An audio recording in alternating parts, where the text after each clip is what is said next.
ha hilmaamina subscribe iyo like.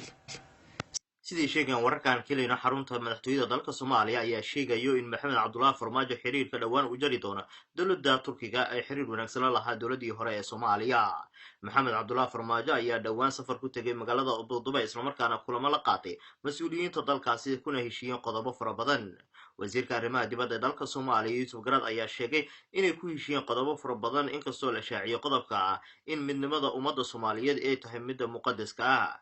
sidoo kale imaaraadka carabta ayaa la sheegayaa inuu hordhigay qodobo fara badan dowladda Soomaaliya isla markaana aqbaleen. qodobada ayaa waxaa ka mid ah in xiriirka loo jaro dowladda Turkiga oo haatan xiriir wanaagsan la leh dowladda Soomaaliya isla markaana soo gurmatay xilli xaaladda abaareed xun ay ka taagneed gudaha dalka Soomaaliya.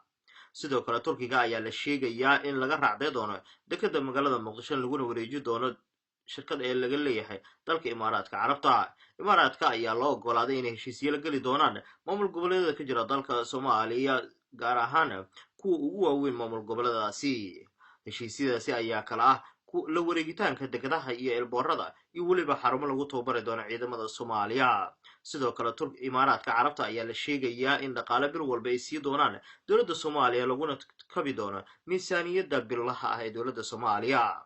sidoo kale Maxamed Cabdullaahi Farmaajo ayaa la sheegayaa in muddooyinka soo socda wejigu bedeli doono dowladda Turkiga oo haatan xiriir wanaagsan la leh dowladda Soomaaliya. sidoo kale madaxweyne Maxamed Cabdullaahi Farmaajo ayaa lagu qasbay inuu taageero saldhigga ciidamada ee ku yeelan doona magaalada Berbera kaasoo dhawaanihii ugu dambeysay ka taagnaa muran xooggan. labada dowladeed ee waa imaaraadka iyo Turkiga ayaa ka taagan khilaaf xooggan dhanka siyaasadda iyo weliba dhanka militariga waxaana sanadihii ugu dambeysay ku hardamayeen gudaha dalka Soomaaliya.